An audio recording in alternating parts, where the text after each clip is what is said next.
How many of you are waiting here to receive one word which will change your life? Which will impact you in such a way that you're not going to go out of this place the same person that walked into this place? Yes, every word is spirit and life. It all depends on how you receive it. Hallelujah. So today I just want to share with you just two main words and then some supporting words from that. The book of Romans, one of the greatest news. I mean, every word is beautiful. This is something which is, I would say, fantastic. It says, the book of Romans chapter 8 verse 16 and 17 says, the Spirit himself bears witness with our spirit that we are children of God. Hallelujah. And if children, then heirs, heirs of God, and joint heirs with Christ, if indeed we suffer with him, that we may also be glorified together. I don't think there is any religion in this world which teaches you that you are a child of God, except, I wouldn't even call this religion, except what Jesus Christ preached. Are you with me? No religion ever says that you can have a right to become a son and a daughter of God. Only the relationship with Jesus exposed or preached. I'm not calling Christianity a religion. Jesus never came to establish a religion. He came to establish a relationship with the Father. And that relationship which was between a father and his children. Hallelujah. That is why it says, the Spirit himself bears witness with our spirit that we are children of God. Our spirit alone cannot even comprehend the possibilities of you and I being sons and daughters of God. But we know that when the Spirit of the living God witnesses, actually witnesses means it is manifesting and working in your life. That will make you convinced that you and I are children of God. Are you with me? Hallelujah, hallelujah. And if children, then the whole works. If children, we are co-heirs. We are heirs of God. We are co-heirs with Jesus Christ. Hallelujah. I'm telling you, my dear brother, my sister, what you will benefit from this word is how you will believe and receive it. You can go back empty-handed or you can go back in abundance of life. It depends on how you're willing to receive God's word. God's word says if only you would believe, you would see the glory of God. Today, if you want to see the glory of the Son and the daughter of God, believe his word, receive his word, and then you will find you will walk out of this place not a defeated believer, not a defeated Christian, but as a son and a daughter of God with kingdom authority. Are you with me? Amen. Hallelujah. That is why the word of God says in the book of see, one is, just say here, we know, we need the Holy Spirit to reveal to us what God has kept in store for us. But we know of a type of people. Let's go into the word. If you read the word of God, see, there are many people who are probably very similar to the people that are mentioned in this word. In the book of Acts, chapter 19, verse 2. Let's just read what it is about. No, because you will find they were all good believers. They were believers, yes, believers. But they had one big defect, and that defect actually was so big that it could either take them away from God's promises or, God's the very purpose of Jesus Christ dying at the cross at Calvary. There could be what are believers on the outside without exercising the power of God. Are you with me? If you read the book of Acts chapter 19 verse 2, he says, and he said to them, did you receive the Holy Spirit when you believed? See, there are many believers who are in a circumstance, they have no clue of the Holy Spirit. They have no idea at all why God gave the Holy Spirit. They have no idea at all why Jesus Christ said, I will not leave you orphans, but I will give you a helper who will abide with you until the end of the age. Are you with me? Hallelujah. It says, and did you receive the Holy Spirit when you believed? So they said to him, we have not as much as heard whether there is a Holy Spirit. Are you with me? This is the condition of many believers, because they do not know what the Holy Spirit is. Who is the Holy Spirit? What is his function in my life? My dear brother, my sister, I want to tell you, the Holy Spirit is the Spirit of Jesus Christ. When he said that I shall be with you unto the end of the age, he is saying that the Holy Spirit shall be with you, so that he will witness what God has promised, that what God wants to give you as being a son and a daughter of God. Are you with me? So, one thing, if you want to have a revelation of God's work in your life, first thing is we must have an understanding of who the Holy Spirit is. We must have a relationship with the Holy Spirit. And above all, we must respect the Holy Spirit. Are you with me? I don't know why some people call it the Holy Ghost. I don't know. I mean, it is traditionally called the Holy Ghost. But I think the more appropriate word would be the Holy Spirit. Because God's word in the book of John chapter 4 never said, I am a ghost. God is ghost. No. It says God is spirit. Are you with me? When the Spirit, if God is Spirit, then the Spirit of Jesus is the Spirit of the Holy Spirit of Jesus. Hallelujah. Hallelujah. So if you read the Word of God in 2 Corinthians chapter 1 verse 22, I'm just going through some word to tell you why the Holy Spirit has been given. Some people do not even know, like I said earlier, they do not have any relationship with the Holy Spirit. But today I want to tell you, the Holy Spirit is is so personal for you. He is everything. He is so important in your life, the Holy Spirit. He says, who also has sealed us and given us the Holy Spirit in our hearts as a guarantee. As a foretaste of what you are going to have. As an assurance of when God says, do not be afraid, I shall be with you. I shall be with you, do not be afraid. It is the presence of God in your life that God is giving you, and that presence is by the presence of the Holy Spirit of the living God. Are you with me? So he says, who also has sealed you? Whose is who? It goes one word earlier, it says, now he who establishes us with you in Christ and has anointed us is God, who also has sealed us and given us the Spirit in our hearts as a guarantee. What is a seal? It is a seal of ownership. Are you with me? To say that he or she belongs to me. Are you with me? It is a seal of ownership. That is, the Holy Spirit has been given to us as a deposit, not only as a mark of ownership, but also to reveal to us what God has promised for us. If some people who do not know the Holy Spirit will say, or are the people who the Word of God says, eye has not seen, ear has not heard, nor has a human heart perceived what God has kept in store for them. But the next word says, those who have the working of the testimony of the Holy Spirit in their lives know what God has kept for them. They know what they are able to hear, they are able to see, and they are able to understand. Are you with me? So it is the Holy Spirit of the living God who is going to reveal to us what is our inheritance. When you say co-heir, heir to something. Are you with me? I'm not talking of material wealth. I'm talking of something much greater and much more valuable and lasting, enduring than material wealth. We are heirs to the kingdom of God. How many of you are heirs to the kingdom of God? Hallelujah, hallelujah. So he says, who has sealed us and given us a Spirit as a pledge, as an earnest. You know, when you buy a property, you give an earnest money as an intention of your buying. Are you with me? So, if you look at the word of God in the book of Ephesians, it's very good. It's very, very, very comparable word. We'll say, what is this earnest all about? The book of Ephesians chapter 1. Talks about the Holy Spirit being given to you. As if you read 13 and 14 of Ephesians 1, it says, in him you also trusted after you heard the word of truth, the gospel of your salvation, in whom also having believed, you are sealed with the Holy Spirit of promise. Are you with me? And the next verse says, who is a guarantee of our inheritance. You and I have a great inheritance in heaven, my dear brother, my sister. See, being a believer, I want to tell you, it is not the earthly possessions that you have is the benchmark of God's blessings. God's greatest blessing is that you have an inheritance in heaven. Are you with me? That is the most valuable inheritance that you can get. So it says, who is a guarantee of our inheritance until the redemption of the purchased possession to the praise of his glory. So he has given us an earnest, as an advance, that you are mine, you belong to me.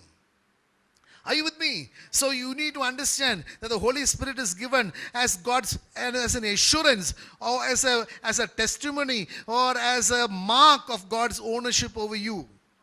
And because he owns you, he gives you the Holy Spirit of the living God, so that you will bear witness. The Holy Spirit and your spirit will bear witness that you are a son and a daughter of God. Are you with me? Hallelujah. Then if you read the word of God again in 1 John 5, 10 to 12. Hallelujah. Epistle of John, chapter 1, verses 5, 10 to 12. It says, he who believes in the Son of God has a witness in himself. He who does not believe God has made him a liar, because he has not believed in the testimony that God has given of his Son. So here you understand one thing.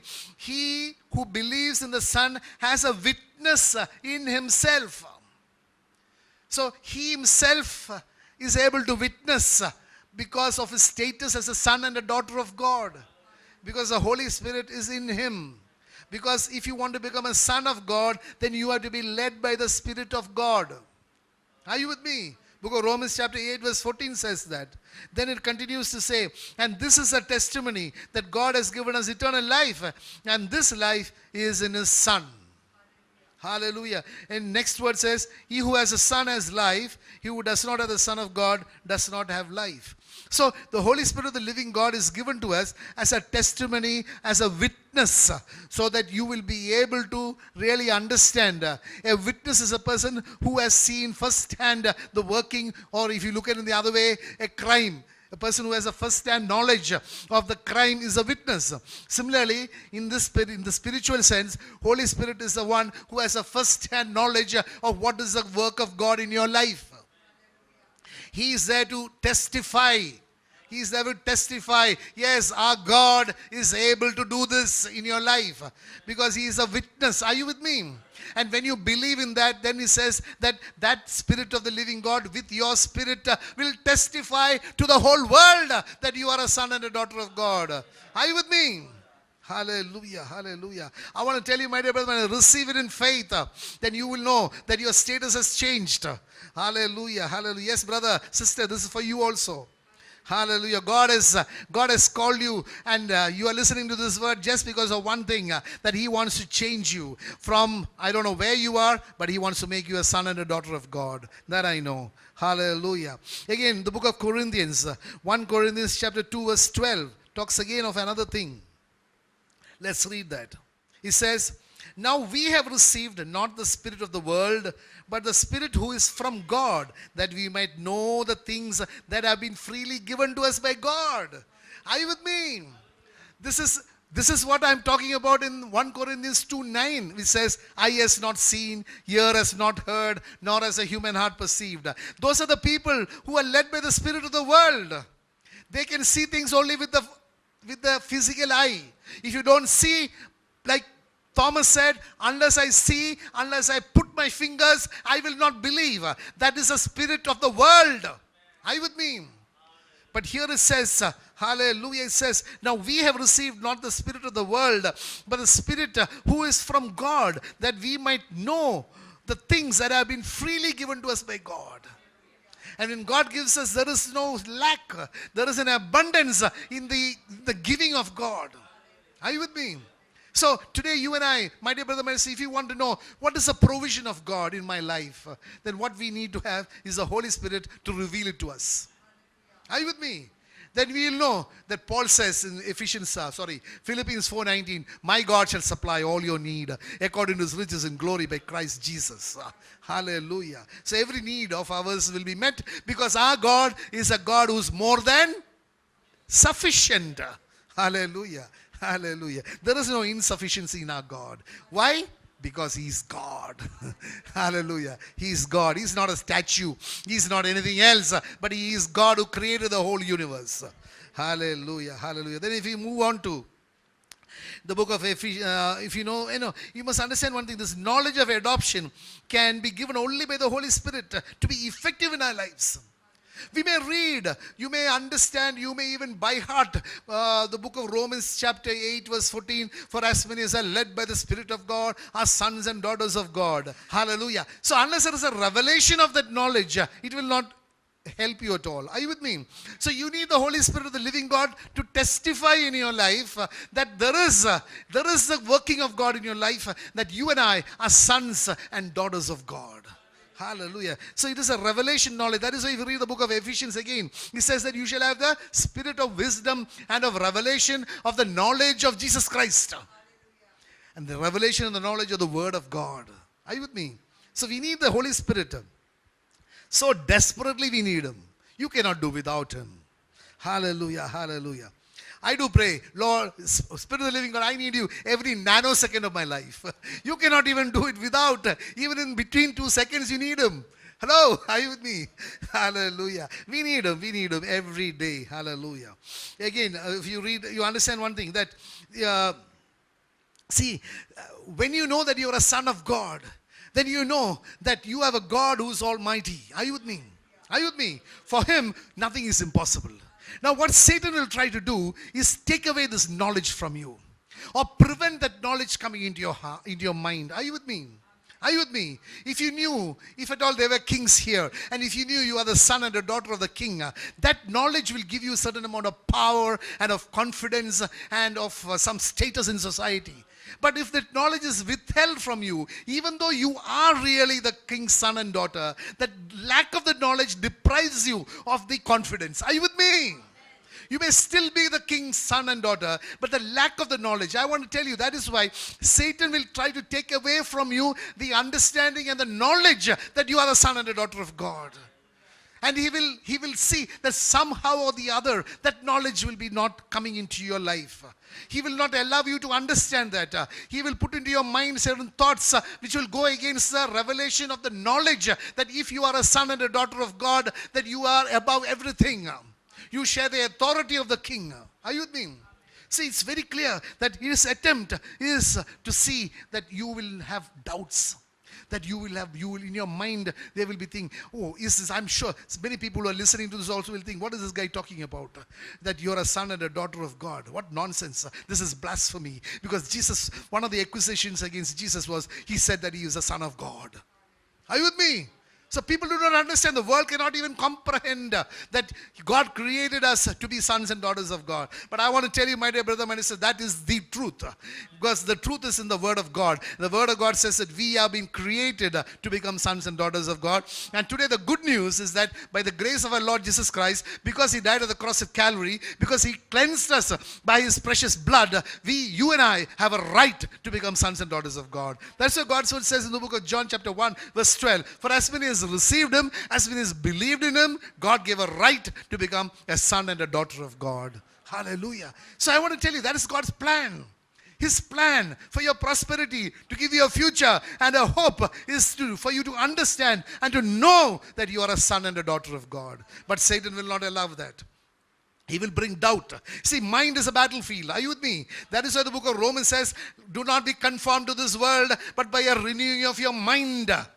Today we need to get our minds renewed, because that is where decisions are taken.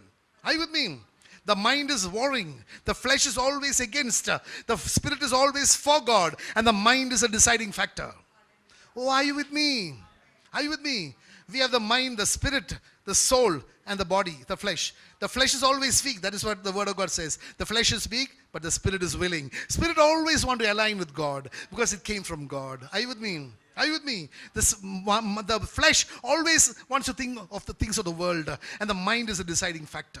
So I want to tell you, it's a mind game. That is why Satan plays mind games with you. And he plays mind games not only with you, even the holiest of holy people. You may think that you are a very holy person. You are above all these temptations. I want to tell you, my dear brother, sister, that if you think that you are above all temptations, you are wrong. Because Satan tried even to trick Jesus. Are you with me? He tried to trick even Jesus, to play mind games, to bring in doubt. Let's go to the word. The book of Matthew, chapter 4. He has the audacity. He has the audacity to ask the Son of God. And Jesus, let's read chapter 4, verse 3. Now when the tempter came to him, he said, if you are the Son of God, command that these stones become bread. Today I want to tell you, my dear brother, my sister, Satan will come into your life. He will question you when you are in trial and when you are really down. I want to tell you the circumstance when he will come to your life. When he will try to influence you. It is times when there is adversity. When there is adversity in your life, when there is affliction in your life, when you are troubled, that is the point of time when he will put the doubt in your mind. Are you the Son of God? Don't fool yourself. Are you with me? Let's see the time. If you read the book of Luke, chapter 4. Then Jesus, being filled with the Holy Spirit, returned from the Jordan and was led by the Spirit into the wilderness, being tempted for 40 days by the devil.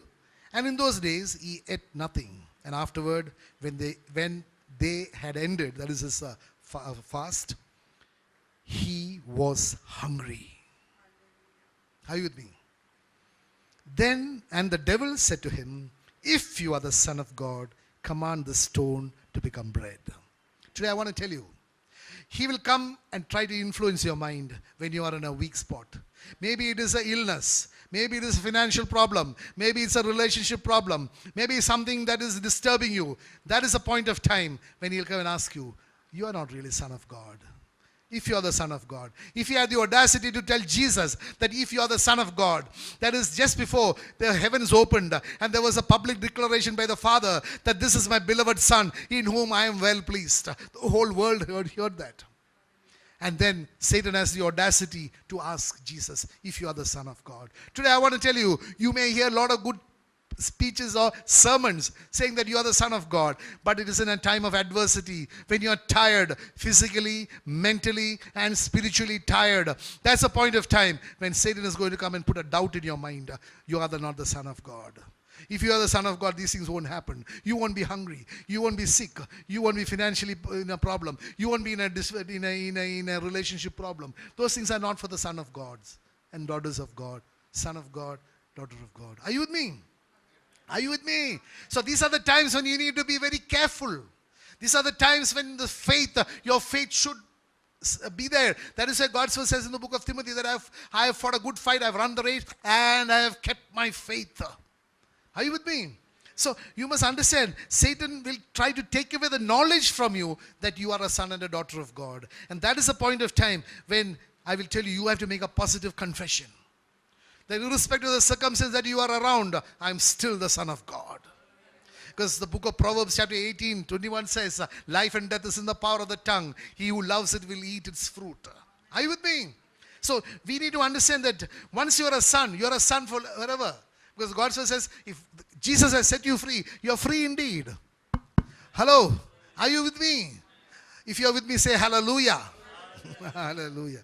Hallelujah. So we need to be very careful that this conviction must exist in our mind, and that conviction must be so strong that whatever be the circumstance, that conviction will not change. And that conviction can come only by belief. Believing, irrespective of the circumstance, that you and I are sons and daughters of God. Hallelujah, hallelujah. So this, you must understand that this conviction, why I'm saying is, this conviction that you are a son of God is so important for you to believe and to continue there. Because if you look in a way, if there is a room like this and if there is light outside, it is a window that allows the light to come in. Are you with me? Are you with me? Similarly, it is a mind which allows the presence, the working of the living God to come into your life, because you will permit, otherwise the mind will not permit the testimony of the Holy Spirit. Oh, are you with me? Am I able to get across? Because just like the window allows the light to come into the room, your mind has to be open to the working of the Holy Spirit so that it will allow God's testimony to come into your life. That is why I said the mind is a battlefield where we need to take a conscious decision that yes, irrespective of the circumstance, it is not the circumstances that determine whether I am a son and a daughter of God. It is God's promise that determines that I am a son and a daughter of God. Hallelujah. Hallelujah. So it is this understanding that actually conveys the spirit influence in our lives. Hallelujah. Again, you'll find that God's word is always confirmed by the Holy Spirit. Because God's word says that the words that I speak to you, I will work amongst every word and I will confirm it as signs and wonders. Are you with me? If you have a promise on your life, I want to tell you, it is the Spirit of the living God which will see to it that that work is done according to God's promise. When God said, let there be light, there was light. It was the intention of the Father, the spoken word, and the work of the Holy Spirit which brought about light. Are you with me? So when there is God's promise on your life, it is the Holy Spirit which converts the logos into the rhema. Oh, are you with me?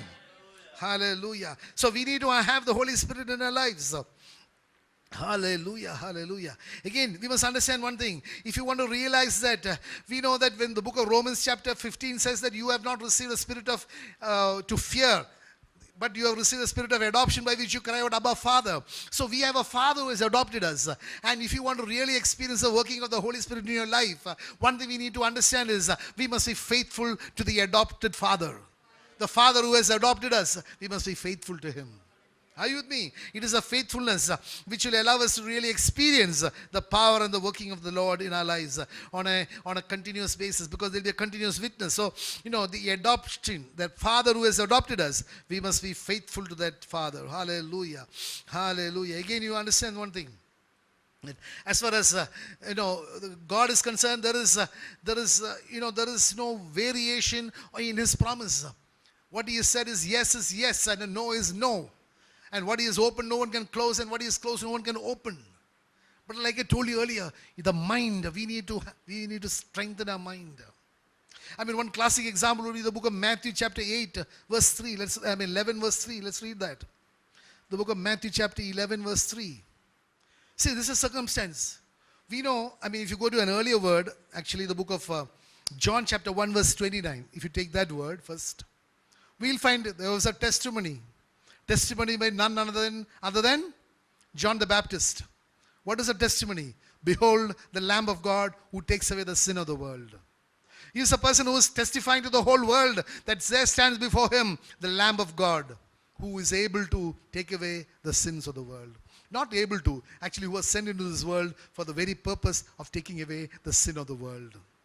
That very person, I want to tell you how your mind, Satan can take over your mind. That is one word.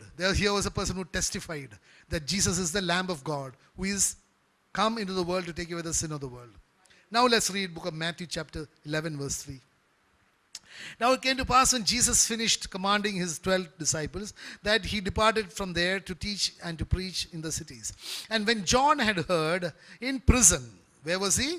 In prison. Prison. Today, Satan will keep you in different types of prisons. It may be a prison of financial difficulty. It may be a prison of health problems. It may be a prison of relationship problems. It may be different types of prisons. I don't know what your prison is. But if you are in a prison, you have to be very careful. What happened? And when John had heard in prison about the works of Christ, he sent 2 of his disciples and said to him, Are you the coming one, or do we look for another? Are you with me? Are you with me? This was in a moment of weakness that John the Baptist, who himself was testifying for Jesus, now is asking, are you the coming one? Today I want to tell you, my dear brother, my sister, you may be the strongest of believers, but beware. Beware.